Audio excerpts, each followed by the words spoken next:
어떤 집에는 문이 있고 어떤 집에는 벽이 있습니다. 겉으로는 번듯한 2층 집, 잘 가꾼 정원, 다정한 웃음소리. 그런데 그 집의 며느리는 왜 남편이 출장을 떠날 때마다 짐을 싸서 나와야 했을까요? 이서연은 그 이유를 몰랐습니다. 아니, 알고 싶지 않았는지도 모르죠. 하지만 진실은 언제나 소리를 냅니다. 아주 작고 기묘한 소리로. 이야기가 시작되기 전 잠시만 함께 해주세요. 오늘 이 이야기가 여러분 마음 한켠에 오래 남기를 바랍니다. 마음에 닿으셨다면 구독과 좋아요로 함께 해주세요. 가을이 깊어가던 어느 저녁, 이서연은 부엌 싱크대 앞에 서서 감자를 깎고 있었습니다. 창밖으로는 낙엽이 조용히 떨어지고 있었고 집 안에는 TV 소리와 함께 시어머니, 박정임 여사가 거실 소파에 앉아 리모컨을 이리저리 누르는 소리가 섞여 들려왔죠. 서연은 그 소리가 싫지 않았어요. 적어도 그 순간만큼은요. 남편 김진우가 집에 있는 날이면 저녁 식탁은 그나마 온기가 돌았고 시어머니도 며느리 앞에서 웃는 척이라도 했으니까요. 문제는 그 온기가 오래가지 않는다는 데 있었습니다. 서연이 이 집에 처음 들어온 건 결혼한 지 3년째 되던 해였어요. 진우의 직장이 처가 근처에서 시가 근처로 옮겨지면서 자연스럽게 시어머니와 한 집에서 살게 되었죠. 처음에는 어색하더라도 곧 익숙해질 거라고 생각했습니다. 며느리란 원래 그렇게 자리를 잡아가는 거라고 서연의 친정어머니 황인숙 씨도 그리 말했거든요. 그런데 시간이 지나도 이 집에서 서연의 자리는 좀처럼 생기지 않았어요. 부엌은 박정임 여사의 영역이었고 거실은 아들과 어머니의 공간이었으며 서연은 늘 그 언저리를 맴도는 사람이었습니다. 밥상에 앉아도 소파에 앉아도 이 집에서 서연은 언제나 한 발짝 비켜선 자리에 있었어요. 며느리, 박정임 여사가 거실에서 불렀습니다. 목소리는 부드러웠지만 서연은 그 부드러움 속에 어떤 날 성것이 들어있다는 걸 이미 오래전부터 알고 있었어요. 이름 대신 며느리라는 호칭으로 부를 때 그것은 대화가 아니라 지시였습니다. 네, 어머님. 진우가 다음 주 월요일에 출장 간다더라. 알지? 네, 저도 들었어요. 그럼 그때 친정 좀 다녀와. 내 엄마도 오랜만에 보고 싶을 거야. 내가 혼자 있어도 되니까. 서연의 손이 잠시 멈췄습니다. 감자 껍질이 싱크대 안으로 툭 떨어졌죠. 혼자 있어도 된다는 말은 말하자면 나가 있으라는 말이었어요. 돌아오지 않아도 된다는 말이기도 했고요. 시어머니는 늘 그런 식이었습니다. 부탁하는 척, 배려하는 척 하지만 실제로는 명령이었죠. 어머님, 저도 집에 있어야 할 것 같은데요. 진우 씨 출장 가면 혼자 계시잖아요. 나 혼자도 잘 있어. 괜히 불편하게 옆에 있지 말고. 친정 엄마가 몸도 안 좋다며? 서연은 대꾸하지 못했습니다. 친정 어머니의 무릎이 좋지 않다는 말을 언제 했더라. 기억도 잘 나지 않는 것을 시어머니는 정확히 꺼내들었어요. 그 한마디가 모처럼 서연의 입을 막아버렸습니다. 결국 월요일 아침 서연은 또 작은 캐리어 하나를 들고 현관을 나섰어요. 남편 진우는 공항 가는 길에 서연을 버스 정류장까지 태워다 주며 아무렇지 않게 말했습니다. 어머니 잘 챙겨드려야 하는데 내가 가 있으면 마음이 더 편해. 두 분이 같이 계시면 어색하잖아. 서연은 창밖을 바라보며 고개를 끄덕였습니다. 어색하다는 말이 자꾸 머릿속에서 맴돌았어요. 어색한 건 자신과 시어머니 사이였는데 왜 그 어색함의 해결책이 언제나 자신이 집을 떠나는 것인지 진우는 한 번도 묻지 않았습니다. 아니, 궁금해하지 않았다는 표현이 더 정확하겠죠. 친정에 도착한 서연은 어머니 황인숙 씨가 차려준 저녁을 먹으며 아무 말도 하지 않았어요. 황인숙 씨는 딸의 얼굴을 들여다보다가 조용히 숭늉 한 그릇을 앞에 밀어주었습니다. 왜 또 왔어? 진우가 출장 가나? 응. 그 집 어머니는 왜 내가 거기 있으면 안 된대? 몰라. 그냥 친정 가서 쉬라고 하셔. 황인숙 씨는 한참 딸을 바라보다 입을 꾹 다물었습니다. 말하려다 참은 것이 있다는 걸 서연은 알 수 있었어요. 그냥 먹어 라는 말로 대신하는 어머니의 침묵이 더 많은 것을 말해주고 있었죠. 황인숙 씨는 딸이 결혼하던 날 시어머니 눈빛이 마음에 걸렸다는 말을 한 번도 꺼낸 적이 없었습니다.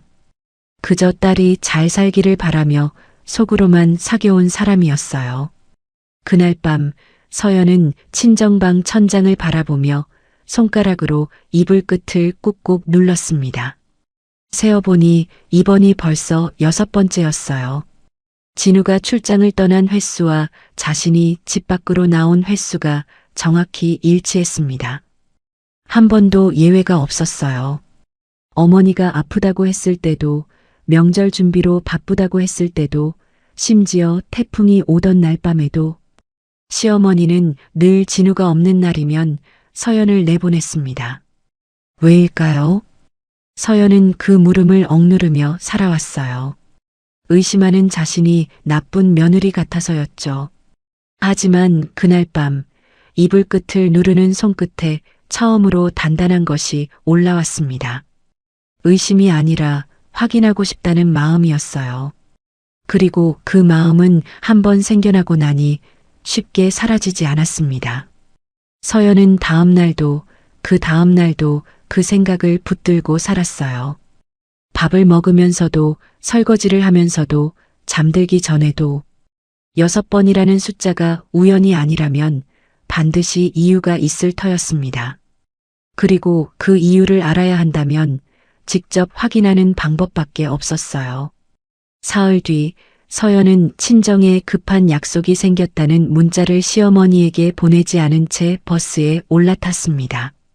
저녁 10시가 넘은 시각이었고 골목에는 가로등 불빛만 길게 누워 있었죠. 자신의 집 대문 앞에 서서 서연은 잠시 숨을 골랐습니다. 열쇠를 꺼내 조용히 돌렸어요. 현관문이 소리 없이 열렸고 집안은 어두웠습니다. 그런데 어둠 속에서 시어머니 방 쪽에서 낮은 소리가 흘러나오고 있었어요. 서연의 발이 그 자리에서 굳었습니다. 남자 목소리였습니다. 서연은 숨을 멈췄습니다. 발 뒤꿈치를 들고 마치 이 집의 바닥이 자신의 무게를 기억하지 못하게 하려는 것처럼 천천히, 아주 천천히 복도를 따라 움직였어요. 시어머니의 방문은 완전히 닫혀 있지 않았습니다. 좁은 틈 사이로 빛이 새어나오고 있었고 그 빛 속에서 두 사람의 말소리가 낮게 섞이고 있었죠. 목소리의 주인을 서연은 단번에 알아챘습니다.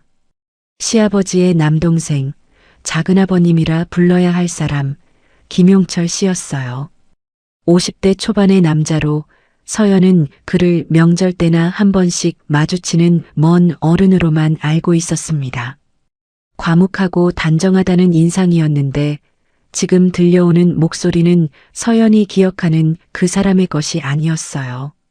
친밀한 낮은 웃음, 이름을 부르는 방식, 그리고 대화 사이사이 흐르는 침묵의 질감. 서연은 그것이 무엇인지를 머리가 아닌 온몸으로 먼저 알아버렸습니다. 무릎이 떨렸고 손이 차가워졌으며 입술 사이로 숨이 조각조각 끊겼어요. 시아버지는 서연이 시집오기 3년 전 간암으로 세상을 떠났습니다. 그 뒤로 박정임 여사는 홀로 집을 지켜왔고 진우는 어머니가 얼마나 외로울까를 입버릇처럼 말했죠. 그 외로움이 이런 방식으로 채워지고 있었다는 걸 아들은 꿈에도 몰랐을 겁니다. 서연의 손이 벽을 짚었어요. 그렇지 않으면 쓰러질 것 같았으니까요. 그때 방 안에서 의자 끄는 소리가 났습니다. 누군가 일어서는 기척이었어요. 서연은 반사적으로 뒤로 물러섰고 부엌 쪽 어둠 속에 몸을 숨겼습니다. 잠시 뒤 방문이 열렸고 그 남자가 복도로 나왔어요.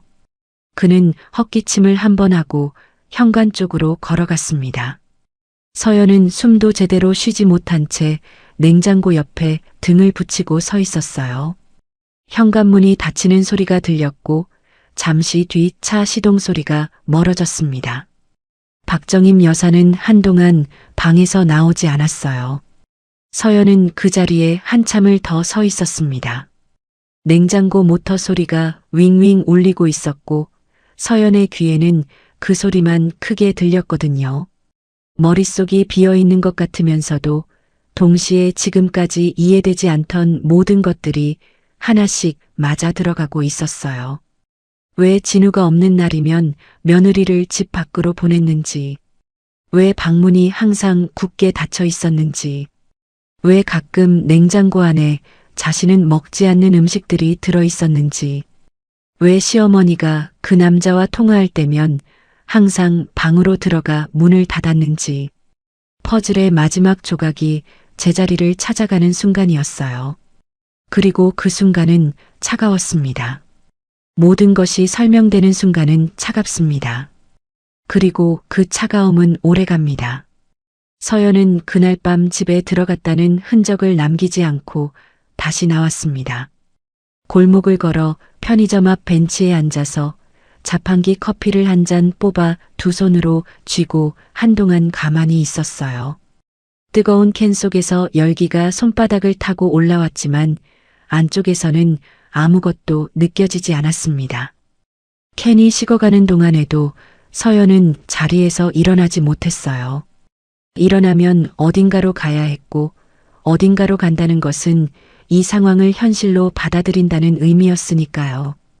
그래서 조금 더 앉아 있었습니다. 서연이 내린 결론은 하나였습니다. 증거가 필요하다는 것이었죠. 자신이 본 것, 들은 것을 혼자만 알고 있어서는 아무것도 달라지지 않는다는 걸 그녀는 본능적으로 알고 있었어요. 이 집에서 며느리의 말은 언제나 아들의 말보다 가볍게 취급되어 왔으니까요. 진우는 어머니가 하는 말이라면 의심 없이 받아들이는 사람이었습니다.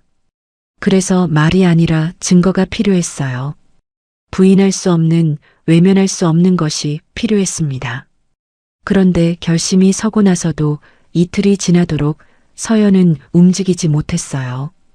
다시 그 집에 들어간다는 것, 그것도 녹음을 하겠다는 생각이 머릿속에서 자꾸 걸렸거든요. 이게 맞는 일인가? 이게 내가 해도 되는 일인가? 녹음이 들통나면 어떻게 되는 건가? 가족을 감시하는 며느리라는 낙인이 자신에게 먼저 찍히는 건 아닐까? 그 두려움이 서연의 발을 붙잡고 있었습니다. 하지만 이틀째 밤 서연은 한 가지 생각에 이르렀어요. 움직이지 않으면 아무것도 바뀌지 않는다는 것. 지금 이대로라면 앞으로도 진우가 출장을 떠날 때마다 짐을 싸서 나와야 하는 삶이 계속될 거라는 것. 그 생각이 두려움보다 조금 더 컸습니다. 사흘째 되던 날 밤 서연은 다시 그 집으로 향했습니다. 이번에는 핸드폰이 함께였어요. 녹음 앱을 미리 열어놓은 채로 현관문을 조용히 열었습니다. 그날도 시어머니의 방 쪽에서 낮은 소리가 들려오고 있었어요. 서연은 복도 중간 방문에서 두어 걸음 떨어진 곳에 핸드폰을 바닥에 내려놓았습니다. 손이 떨렸지만 그 손이 녹음 버튼을 눌렀어요. 20여 분이 지났을까요? 서연은 핸드폰을 다시 집어들었습니다. 녹음 파일 안에는 두 사람의 대화가 선명하게 담겨 있었고 그 안에는 두 사람의 관계를 부정할 수 없게 만드는 말들이 고스란히 기록되어 있었어요. 시아버지의 기일도 아들의 이름도 가족에 대한 언급도 담겨 있었습니다. 지우거나 부인할 수 없는 목소리들이었죠. 서연은 그 파일을 클라우드에 업로드하고 집을 나왔습니다. 다시 친정으로 향하는 버스 안에서 창에 이마를 기댔어요. 눈물이 나지 않았습니다. 그 대신 가슴 한가운데 단단하고 차가운 것이 자리를 잡았어요. 이건 슬픔이 아니었습니다. 이건 결심이었죠. 그리고 그 결심은 이제 막 시작된 긴 싸움의 첫 번째 무기였습니다. 파일 하나가 전부였지만 없는 것과는 달랐어요. 서연은 그것을 꼭 쥔 채 눈을 감았습니다. 박정임 여사는 영리한 사람이었습니다. 수십 년을 살아온 집에서 그 집의 모든 구석과 계절과 소리를 몸으로 기억하는 사람이었어요. 문이 열리는 각도만으로도 누가 들어왔는지 알 수 있었고 발소리의 무게만으로도 상대방의 기분을 읽을 수 있었죠. 그래서였을까요? 며느리가 2번 몰래 다녀간 뒤부터 박정임 여사의 태도가 조금씩 달라지기 시작했습니다. 눈치가 보이지 않을 만큼 미묘하게, 하지만 서연에게는 피부로 느껴질 만큼 분명하게요. 나중에 서연이 짐작한 바로는 여사가 며느리의 귀가를 알아챈 것은 열쇠 때문이었습니다. 박정임 여사는 오래전부터 현관 열쇠를 쓰고 나면 손잡이 방향을 일정하게 맞춰두는 습관이 있었어요. 서연은 그것을 몰랐고 2번째 방문 뒤 그 방향이 미세하게 어긋나 있었던 거죠. 그 작은 차이 하나가 수십 년의 생활 감각을 가진 여사에게는 충분한 신호였을 겁니다. 진우가 출장에서 돌아온 다음 날 서연은 식사 준비를 하면서 박정임 여사와 같은 부엌에 서 있었어요. 여사는 아무 말 없이 반찬을 꺼내다가 서연이 썰어놓은 채소를 보며 낮게 중얼거렸습니다. 칼질이 너무 두꺼워. 이렇게 하면 아니고. 서연은 조용히 칼을 들어 다시 썰었어요. 아무 말도 하지 않았습니다. 하지만 여사는 멈추질 않았어요. 설거지 방식, 그릇 놓는 위치, 물기 닦는 순서까지 한 번도 지적하지 않던 것들을 연달아 건드리기 시작했죠. 목소리는 낮고 차분했지만 그 안에 계산이 깔려 있다는 걸 서연은 느꼈습니다. 이건 며느리를 교육하려는 것이 아니었어요. 무언가를 먼저 선점하려는 움직임이었습니다. 서연이 무언가를 알고 있다는 것을 감지하고 그 전에 자신이 먼저 피해자의 자리를 차지하려는 계산이었죠. 서연은 그 계산을 읽으면서도 아무 말도 하지 않았어요. 때를 기다리고 있었으니까요. 그날 저녁 박정임 여사는 진우를 따로 불렀습니다. 서연이 방에서 옷을 정리하고 있는 동안 거실에서 낮은 대화가 오갔어요. 소리가 잘 들리지 않았지만 분위기는 알 수 있었습니다. 진우가 방으로 들어왔을 때 그의 표정이 평소와 달랐어요. 요즘 어머니한테 무슨 말이라도 했어? 아니, 왜요? 어머니가 좀 힘들어 하시는 것 같아서. 요즘 서연 씨 내가 좀 차갑다고 하시던데. 서연의 손이 옷 위에서 멈췄습니다. 차갑다. 그 단어가 귓속에서 맴돌았어요. 자신이 무엇을 알고 있는지, 얼마나 참고 있는지, 그 모든 것을 모른 채 남편이 그 말을 전하고 있었습니다. 억울함보다는 서늘함이 먼저 왔어요. 시어머니가 이미 움직이고 있다는 뜻이었으니까요. 나는 아무것도 안 했어요. 진우는 그것으로 끝이라는 듯 핸드폰을 보기 시작했습니다. 서연은 옷을 천천히 접으며 창밖을 바라봤어요. 지금 이 말을 꺼낼 수는 없었습니다. 아직은요. 증거가 있었지만 타이밍이 필요했어요. 생각 없이 말을 꺼냈다가 시어머니에게 먼저 알려지면 그것으로 끝이 될 수도 있었으니까요. 서연은 이를 꽉 물었습니다. 조금만 더 기다리자고 스스로에게 말했어요. 그런데 일은 서연이 생각한 것보다 빨리 움직였습니다. 다음 날 아침 서연은 자신의 핸드폰이 없다는 걸 알아챘어요. 침대 맡, 부엌 선반, 가방 안, 화장대 위, 어디를 봐도 없었습니다. 분명히 간밤에 충전기에 꽂아두었는데 충전기만 달랑 남아 있었죠. 서연은 조용히 집안을 다시 훑었습니다. 박정임 여사의 방 앞에 섰을 때 안쪽에서 서랍 닫히는 소리가 들렸어요. 아주 조심스러운 소리였지만 서연의 귀에는 선명하게 닿았습니다. 서연의 심장이 내려앉았어요. 그 순간 서연은 아무것도 하지 않았습니다. 소리가 들렸다고 문을 두드릴 수도 없었고 핸드폰을 내놓으라고 말할 수도 없었어요. 그랬다가는 녹음 파일의 존재가 먼저 드러나고 자신이 몰래 녹음을 했다는 사실이 도마에 오를 테니까요. 서연은 조용히 부엌으로 돌아가 물 한 잔을 따랐습니다. 손이 조금 떨렸지만 얼굴은 아무렇지 않게 유지했어요. 그 평온한 얼굴이 지금 서연이 가진 유일한 무기였습니다. 핸드폰을 찾았다는 말을 꺼내지 않은 채 서연은 진우에게 핸드폰을 잃어버린 것 같다고 말했습니다. 진우는 위치 추적 앱을 열어봤지만 신호가 잡히지 않았어요. 배터리가 방전된 것인지 아니면 누군가 전원을 끈 것인지 서연은 후자라는 걸 알고 있었습니다. 며칠 뒤 박정임 여사가 서연에게 다가왔어요. 표정은 여느 때처럼 평온했고 목소리는 부드러웠습니다. 며느리, 핸드폰 아직도 못 찾았어? 나도 같이 찾아봐 줄까? 서연은 그 눈을 바라봤습니다. 맑고 걱정스러운 척하는 눈빛이었지만 그 안에 무언가를 재고 있다는 것이 느껴졌어요. 서연은 미소를 지었습니다. 괜찮아요, 어머님. 조금 더 찾아볼게요. 그 말을 하고 방으로 들어온 서연은 이번에는 카페로 향했습니다. 혹시나 하는 마음으로 노트북을 열고 클라우드에 접속했어요. 파일이 있었습니다.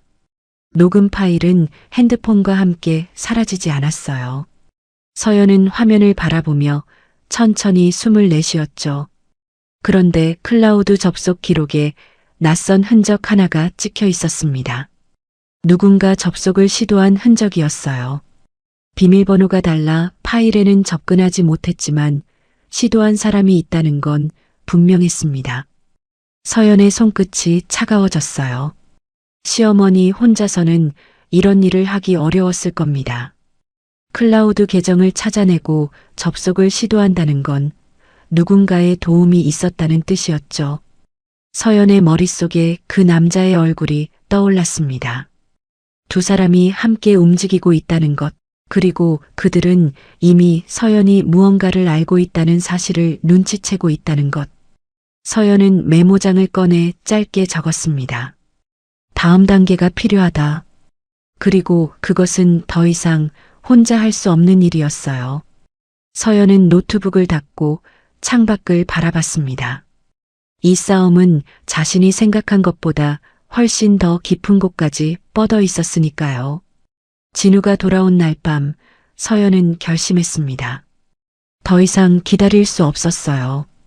클라우드 접속 시도, 사라진 핸드폰, 시어머니의 날 선 눈빛, 모든 것이 더 늦기 전에 말해야 한다고 서연을 밀어붙이고 있었죠.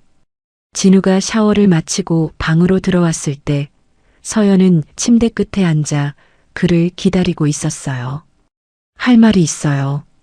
진우가 수건으로 머리를 닦으며 서연을 봤습니다. 목소리의 무게를 느꼈는지 그는 수건을 내리고 침대 맞은편에 앉았어요. 서연은 처음부터 차근차근 말했습니다. 남편이 출장을 갈 때마다 집으로 돌아왔던 것, 시어머니 방에서 들려오던 목소리, 작은아버님의 차 소리, 가리고 녹음 파일에 담긴 내용까지 말하는 내내 서연의 목소리는 흔들리지 않았어요. 이미 너무 많은 밤을 혼자 버텨온 사람의 목소리였습니다. 진우는 처음에는 아무 말도 하지 않았어요. 그 침묵이 서연에게는 희망처럼 느껴졌습니다. 듣고 있다는 것, 생각하고 있다는 것. 하지만 그 침묵은 다른 것이었어요. 서연 씨, 그게 무슨 말이야? 내가 들었어요. 2번이나. 어머니가 작은아버지랑? 그게 말이 돼? 말이 안 되는 걸 내 눈으로 봤고 귀로 들었어요. 녹음도 있어요. 진우의 표정이 굳었습니다. 믿음의 방향이 정해지는 순간의 얼굴이었어요. 녹음? 어머니 방 앞에서 몰래 녹음했다는 거야? 그래도 될 상황이었으니까 한 거예요. 이건 아니다. 어머니를 의심해서 몰래 녹음을 해? 그게 정상적인 거냐고. 서연은 진우의 눈을 바라봤습니다. 그 눈 안에서 아들이 먼저였고 남편은 나중이었어요. 서연은 알고 있었습니다. 하지만 이렇게까지 빠르게, 이렇게까지 완전하게 자신이 밀려날 줄은 몰랐어요. 그날 밤 진우는 어머니를 먼저 찾아갔습니다. 두 사람이 오랫동안 방 안에 있었고 서연은 거실 소파에 앉아 그 방향을 바라봤어요. 시계 초침 소리가 유독 크게 들렸습니다. 벽에 걸린 시계가 초침을 움직일 때마다 서연의 가슴 안에서도 무언가가 조금씩 무너지는 것 같았어요. 저 방 안에서 어머니가 무슨 말을 하고 있을지, 진우가 어떤 표정으로 듣고 있을지 상상이 되는 것이 더 괴로웠습니다. 자신이 본 것이 진실이라는 걸 알면서도 그 진실이 이 집안에서는 아무런 힘을 발휘하지 못할 수도 있다는 것이 두려웠거든요. 새벽 1시가 넘어 진우가 나왔을 때 그의 얼굴은 굳어 있었고 눈가가 붉었어요. 어머니가 뭐라고 하셨어요? 어머니가 그러시는데 당신이 자꾸 작은아버지한테 트집을 잡는다고 하셨어. 명절에도 집들이 때도. 그리고 당신이 집에 몰래 들어온 것도 알고 계셨고. 왜 그랬어? 서연의 얼굴에서 피가 빠졌습니다. 시어머니가 먼저 프레임을 짰다는 걸 그 순간 알았어요. 자신이 집에 들어온 것, 녹음한 것, 이 모든 것을 역으로 이용해 며느리가 자신을 감시했다는 이야기를 먼저 꺼내놓은 겁니다. 나는 거짓말 안 했어요. 어머니는 서럽다고 하셨어. 아들이 없는 동안 며느리가 자기를 감시했다고. 진우 씨, 녹음 파일 들어봐요. 클라우드에 있어요. 그 파일 안 들을 거야. 그 한마디가 서연의 가슴에 못처럼 박혔습니다. 들을 수 없는 게 아니라 듣지 않겠다는 것이었어요. 그 선택이 어느 쪽에 서 있는지를 너무 선명하게 보여주었습니다. 서연은 더 이상 말하지 않았어요. 그날 밤 서연은 잠들지 못했습니다. 천장을 바라보며 진우의 말을 되풀이했어요. 들을 수 없는 게 아니라 듣지 않겠다는 것. 들을 수 없다는 건 능력의 문제지만 듣지 않겠다는 건 선택의 문제였습니다. 남편은 진실보다 안심을 선택했던 거죠. 어머니가 그런 사람이 아니라는 믿음을 유지하는 편이 진실을 마주하는 것보다 쉬웠을 테니까요. 그리고 그 선택이 아내를 얼마나 외롭게 만드는지 진우는 생각해 본 적이 없는 것 같았어요. 그 다음 날부터 집안의 공기가 달라졌습니다. 진우는 어머니에게 더 살갑게 굴었고 서연에게는 짧게만 말했어요. 박정임 여사는 진우 앞에서는 고요했지만 진우가 없는 자리에서는 서연을 향한 눈빛이 달라졌습니다. 승리를 확인하는 눈이었어요. 그 눈빛이 서연에게는 선전포고처럼 느껴졌습니다. 그리고 닷새 뒤 서연의 클라우드 계정 비밀번호가 바뀌어 있었습니다. 누군가 초기화를 요청했고 등록된 이메일 주소가 변경되어 있었어요. 그 이메일은 서연이 아는 주소가 아니었습니다. 나중에 알게 된 사실이지만 그것은 그 남자가 쓰는 계정이었어요. 두 사람이 함께 움직이고 있다는 게 이제 더는 의심이 아니었습니다. 서연은 카페 한켠에 앉아 노트북 화면을 바라봤어요. 녹음 파일이 사라졌습니다. 핸드폰도 클라우드도 손에 쥐고 있던 모든 것이 사라졌어요. 테이블 위에 놓인 아메리카노가 식어가고 있었지만 서연은 마시지 않았습니다. 그 순간 서연이 느낀 것을 슬픔이라고 부르기는 어려웠어요. 슬픔이라는 건 아직 기대가 남아있을 때 오는 감정이거든요. 지금 서연에게는 기대도, 억울함도, 분노도 한꺼번에 뒤섞여서 어떤 감정인지조차 구별이 안 되었습니다. 노트북 화면이 자동 잠금으로 꺼졌어요. 서연은 그 까만 화면 위에 비친 자신의 얼굴을 오래 바라봤습니다. 언제부터인가 이 집에서 살면서 자신도 모르게 작아져 있었던 거겠죠. 하지만 그 눈에는 눈물이 없었어요. 그 대신 무언가가 타고 있었습니다. 차갑고 오래 타는 불이었죠. 아직 꺼지지 않은 것이 있다는 걸 서연은 그 눈빛으로 알 수 있었어요. 사람이 완전히 바닥에 닿고 나면 비로소 위를 보기 시작한다고 하죠. 서연이 그랬습니다. 클라우드가 날아간 날 밤 그녀는 친정으로 가지 않았어요. 이번에는 나가지 않았습니다. 집 안자신의 방에 앉아서 오랫동안 생각했어요. 자신이 가진 것과 잃어버린 것, 그리고 아직 잃지 않은 것들을. 손에 쥔 것은 없었지만 기억은 아무도 지울 수 없었습니다. 2번 직접 들어와 들었던 목소리, 복도 바닥 위에 올려두었던 핸드폰, 녹음 버튼을 누르던 손의 감각.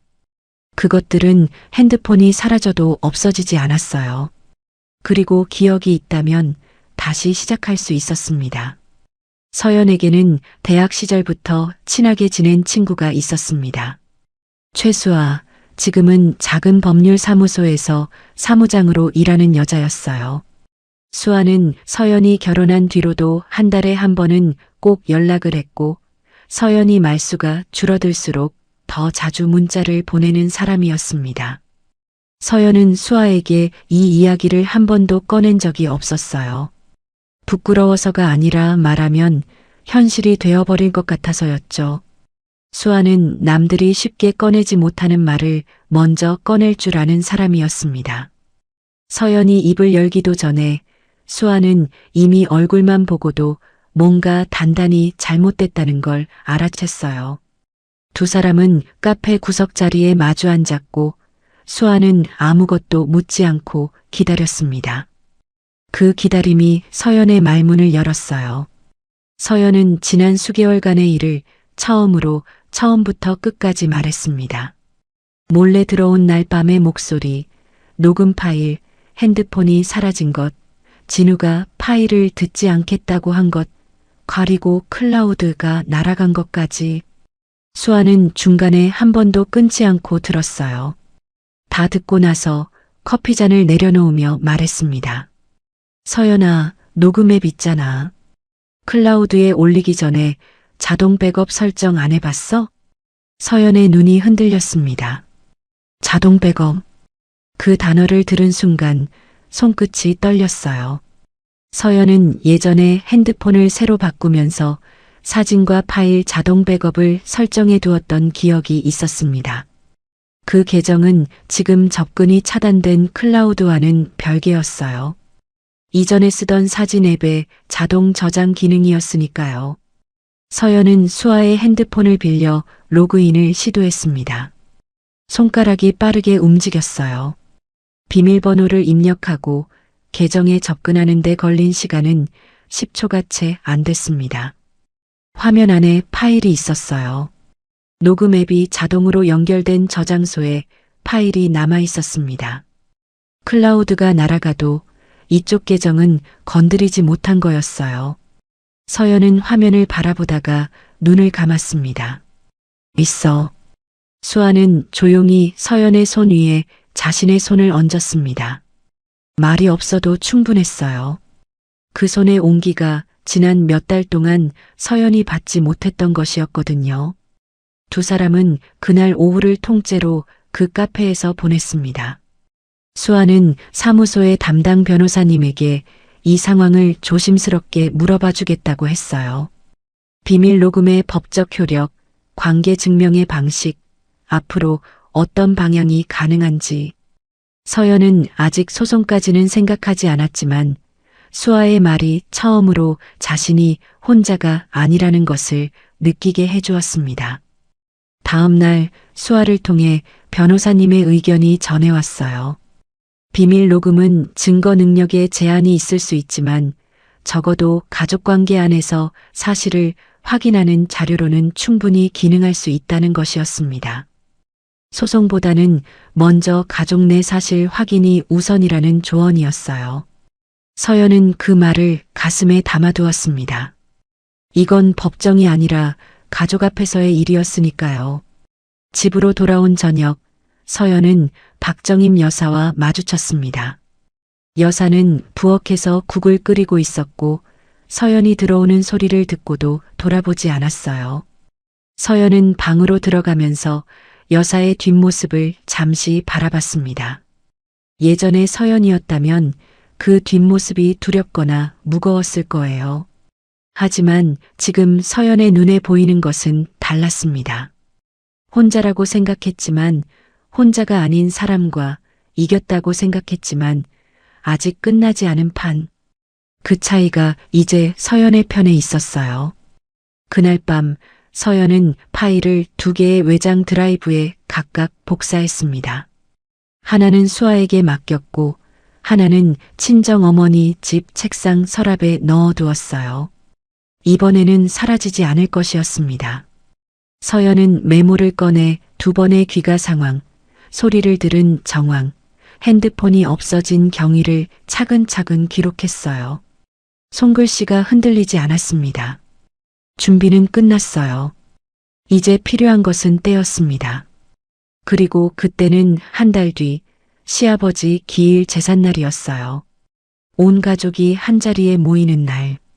진실은 그 자리에서 공개되어야 했습니다. 몇몇에게만 조용히 알려지는 것으로는 충분하지 않았어요. 이것은 온 가족이 함께 알아야 할 일이었으니까요. 시아버지 기일은 매년 늦가을이었습니다. 그날이면 진우의 친척들이 한자리에 모였어요. 시아버지의 형제들, 그 배우자들, 그리고 조카들까지. 집안 거실에는 병풍이 세워지고 제사상 위에는 시아버지가 좋아하시던 음식들이 차려졌습니다. 영정사진 속 시아버지는 단정하게 웃고 있었어요. 그 웃음이 오늘 이 자리에서 무슨 일이 일어날지 알고 있는 것 같아 서연은 잠시 시선을 돌렸습니다. 박정임 여사는 그날을 위해 일주일 전부터 음식을 준비했고 집안을 쓸고 닦으며 제사상 준비에 공을 들였어요. 서연도 함께 음식을 만들었습니다. 묵묵히 한마디도 하지 않고 멸치 육수를 내면서도 전을 부치면서도 서연의 손은 흔들리지 않았어요. 기름 튀는 소리가 부엌에 가득 찼고 명절 특유의 음식 냄새가 집안을 가득 채웠습니다. 오늘이 어떤 날인지 알고 있었으니까요. 제삿날 오전 친척들이 하나둘씩 들어오기 시작했어요. 진우의 큰아버지 부부, 사촌들, 그리고 그 사람도 왔습니다. 그가 현관에 들어서는 순간 서연은 부엌에서 나무를 묻히다가 그쪽을 바라봤어요. 그는 여느 때처럼 단정하게 차려입고 박정임 여사에게 공손하게 인사를 건넸습니다. 두 사람은 아무 일도 없는 사람들처럼 자연스러웠어요. 서연의 손이 나물 위에서 멈췄다가 다시 천천히 움직였습니다. 친척들의 웃음소리와 대화소리가 거실을 채웠습니다. 오랜만에 만난 사촌들이 서로의 근황을 나눴고 어른들은 시아버지 생전의 이야기를 꺼내며 눈가를 적셨어요. 그 모든 것이 서연의 귀에는 멀게 들렸습니다. 이 자리에 모인 사람들이 곧 알게 될 것들을 생각하면 지금 이 화기애애함이 마지막처럼 느껴졌거든요. 제사를 마치고 식사 자리가 시작되었습니다. 거실에 상이 차려지고 친척들이 둘러앉아 음식을 나누었어요. 큰아버지가 막걸리를 한 잔 따르며 형수한테 요리 솜씨는 여전하다고 칭찬했고 사촌들은 스마트폰으로 사진을 찍었습니다. 박정임 여사는 그 자리에서 점잖고 인자한 어머니였어요. 서연은 그 모습을 바라봤습니다. 이 사람이 2개의 얼굴을 가졌다는 것을, 이 자리에 누구도 모른다는 것을, 하지만 잠시 뒤면 알게 될 거라는 것도요. 식사가 어느 정도 마무리되어 갈 무렵 서연은 자리에서 일어섰습니다. 잠깐 드릴 말씀이 있어요. 거실이 조용해졌습니다. 모두가 서연을 바라봤어요. 박정임 여사의 얼굴이 굳었고 진우가 눈짓으로 무슨 일이냐고 물어왔지만 서연은 시선을 돌렸습니다. 저 이 집 며느리로 살면서 남편분이 출장 갈 때마다 집에서 나가야 했어요.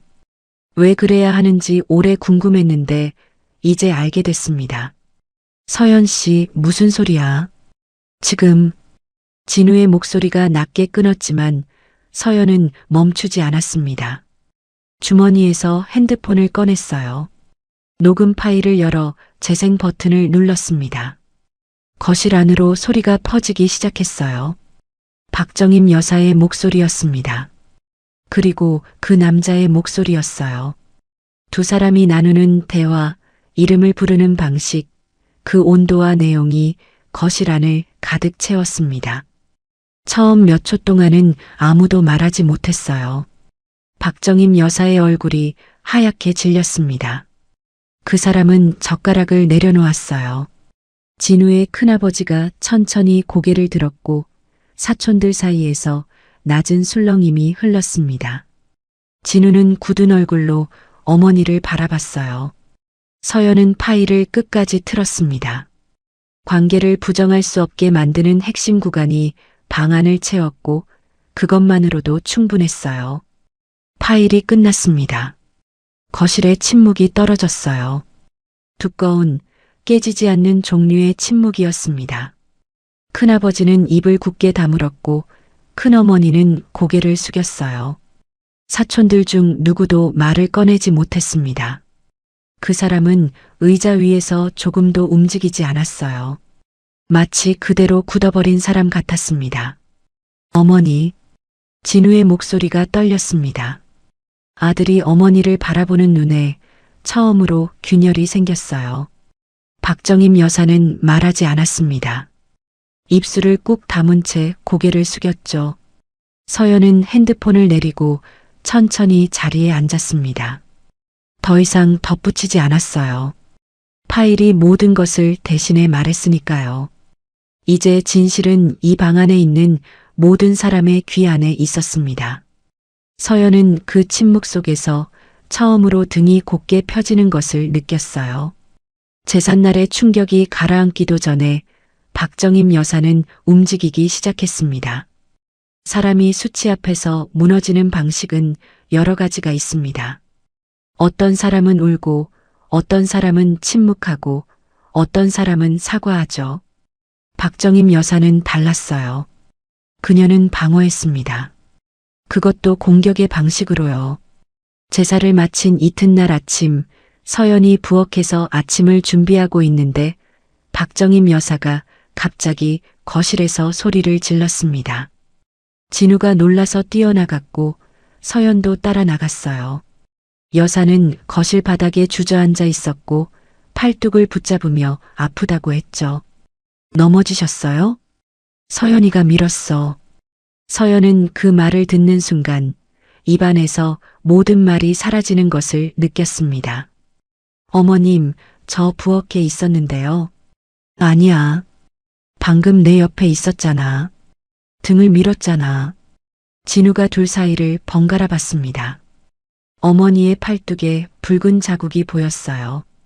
서연은 부엌에서 나온 적이 없었습니다. 하지만 증명할 방법이 없었어요. 그날 이후 박정임 여사는 본격적으로 자작극을 펼치기 시작했습니다. 거실에 있던 작은 도자기 화병이 깨졌고 며느리가 홧김에 던졌다는 말이 이웃에게 퍼졌어요. 냉장고 안에 있던 반찬이 상했고 그것도 서연이 일부러 두었다는 말이 나왔습니다.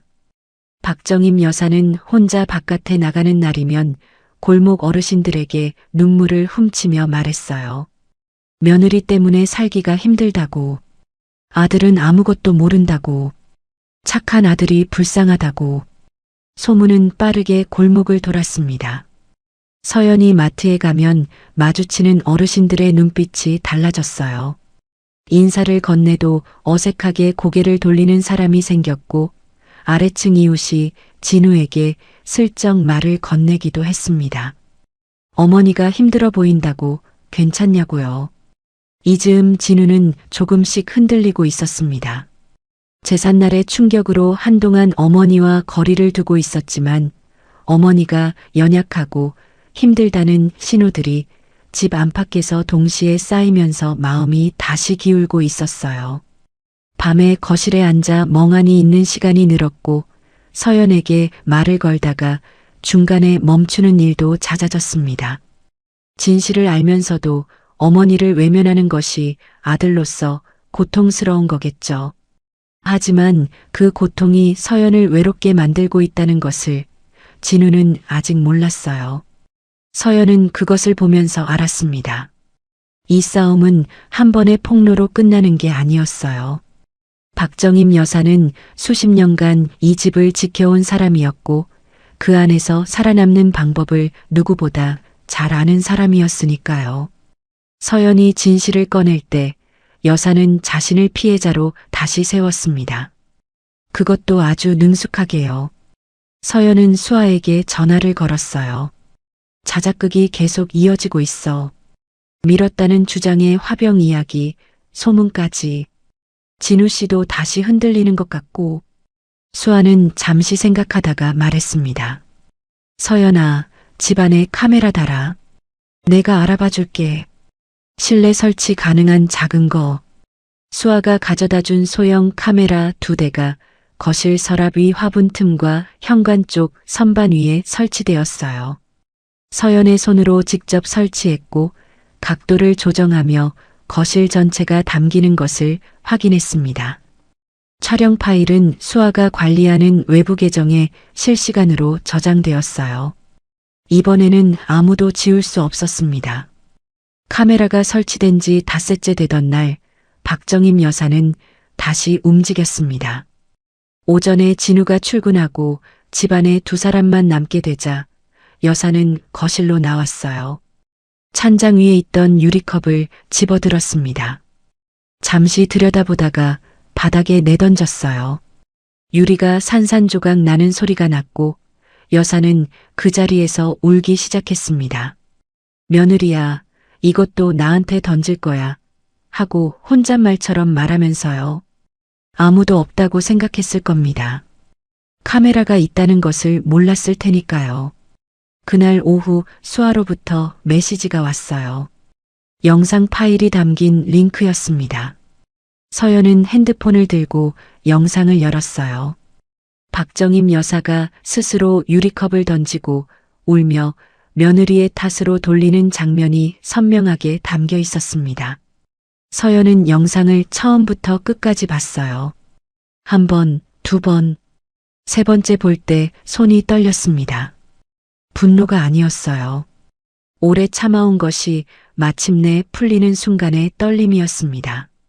저 사람이 얼마나 치밀하게 자신을 밀어붙여 왔는지가 20여 초짜리 영상 안에 고스란히 담겨 있었어요. 그리고 그것이 이제 증거가 되었습니다. 수아가 짧게 적어 보냈어요. 이제 됐어. 서연은 핸드폰을 내려놓고 창밖을 바라봤습니다. 하늘이 낮게 깔려 있었고 골목에는 바람이 불고 있었어요. 그 바람이 이 집의 오래된 것들을 하나씩 걷어내는 것 같았습니다. 그날 저녁 서연은 진우에게 말했어요. 오늘 집에서 있었던 일 한번 봐줄 수 있어요? 진우는 처음에는 보려 하지 않았습니다. 또 뭘 찍은 거야? 이번엔 내가 찍은 게 아니에요. 카메라가 찍었어요. 서연은 핸드폰을 진우 앞에 내밀었습니다. 영상이 재생되기 시작했어요. 거실, 오전의 햇빛, 그리고 박정임 여사가 찬장 앞에 서는 장면. 유리컵을 집어드는 손, 그것을 던지는 순간, 산산조각 나는 소리, 그리고 울음소리와 함께 흘러나오는 혼잣말.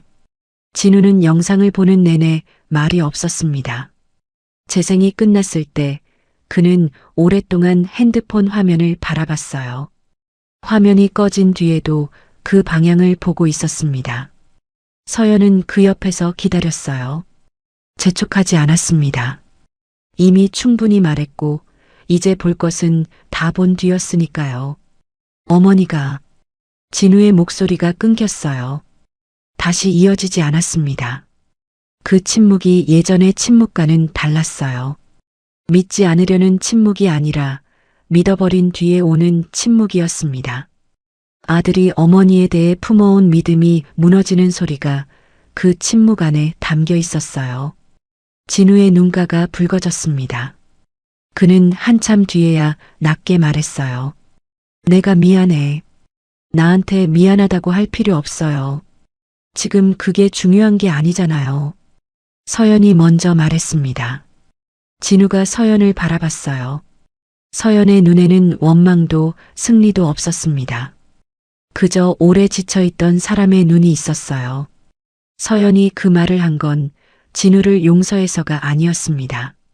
사과를 받아낸다고 해서 지난 시간이 되돌아오는 게 아니라는 걸 알고 있었거든요. 지금 필요한 건 사과가 아니라 앞으로 어떻게 살아갈지였습니다. 그 생각이 서연으로 하여금 그 말을 먼저 꺼내게 했어요.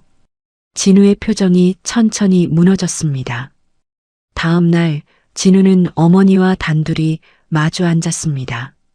서연은 방 안에 있었고 두 사람의 대화를 듣지 않으려 했지만 집이 조용해서 목소리가 새어 들어왔어요. 진우의 목소리는 낮고 떨렸고 박정임 여사는 오래 침묵했습니다. 그리고 마침내 그 침묵을 깨는 말이 나왔어요. 내가 잘못했다. 그 말이 나오는데 오래 걸렸습니다. 진우는 아무 말도 하지 않았어요. 받아줄 수도 그냥 흘려보낼 수도 없는 말이었으니까요. 서연도 방 안에서 그 말을 들으며 오래 앉아 있었습니다. 기다려온 말이었지만 막상 들으니 가슴이 차갑고 허해졌어요. 이 말 하나가 지난 모든 것을 되돌릴 수는 없었으니까요. 그날 이후 집안의 구도가 달라졌습니다. 진우는 처음으로 서연의 편에 분명히 섰어요. 동네에 퍼진 소문에 대해서도 직접 이웃들에게 오해가 있었다고 말했습니다. 그 남자에게도 전화를 걸어 다시는 이 집에 오지 말라고 했어요. 짧고 단호한 말이었습니다. 그 남자는 아무 말도 하지 못했어요. 박정임 여사는 그 뒤로 급격히 쇠약해졌습니다. 음식을 잘 먹지 않았고 방 안에만 있었어요. 말수도 줄었습니다. 이 집에서 오래 유지해온 것들이 한꺼번에 무너지면서 여사를 지탱하던 무언가도 함께 사라진 것 같았어요. 한 달이 채 지나지 않아 여사는 어지럼증을 호소하다가 쓰러졌습니다. 병원에서는 혈압과 혈당이 동시에 무너진 것이라 했어요. 서연은 그 소식을 듣고 잠시 멈췄습니다. 어떤 감정이 올라왔다가 사라졌어요. 오래 미워하던 사람이 무너지는 것을 보는 마음이 단순하지 않다는 걸 그때 처음 알았습니다. 증오해도 될 사람이었고 외면해도 누가 뭐라 할 수 없는 상황이었어요. 그런데 서연의 발은 병원 쪽으로 향했습니다. 진우보다 먼저 도착해서 박정임 여사의 침대 옆 보호자 의자에 앉았어요. 여사는 눈을 떴을 때 서연이 보이자 눈을 감았습니다. 다시 떴을 때 서연은 여전히 그 자리에 있었어요. 여사는 한참 뒤에 낮게 물었습니다. 왜 왔어? 어머님이 여기 계시니까요. 더 이상 말이 없었습니다. 서연은 여사의 식사를 챙기고 약을 확인하고 담당 선생님의 설명을 듣고 메모했어요. 매일 갔습니다. 하루도 빠지지 않았어요. 서연은 병원 복도 창가에서 혼자 앉아 있는 시간이 많았습니다. 용서라는 단어를 입안에서 굴려봤어요. 쉽지 않은 단어였습니다. 자신을 집에서 내쫓고 증거를 지우고 거짓 소문을 퍼뜨린 사람을 용서한다는 것이 무슨 의미인지 서연은 오래 생각했어요. 그리고 어느 날 깨달았습니다. 용서는 상대방을 위한 것이 아니었어요. 이 무게를 평생 끌고 살지 않기 위해 스스로를 위해 내려놓는 것이었습니다.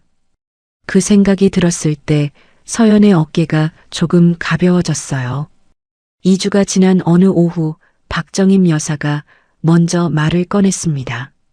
병실에 두 사람만 있을 때였어요. 서연아. 서연이 고개를 들었습니다. 이름을 그렇게 부르는 목소리는 처음이었어요. 늘 며느리라고 불러왔던 그 입에서 처음으로 이름이 나왔습니다.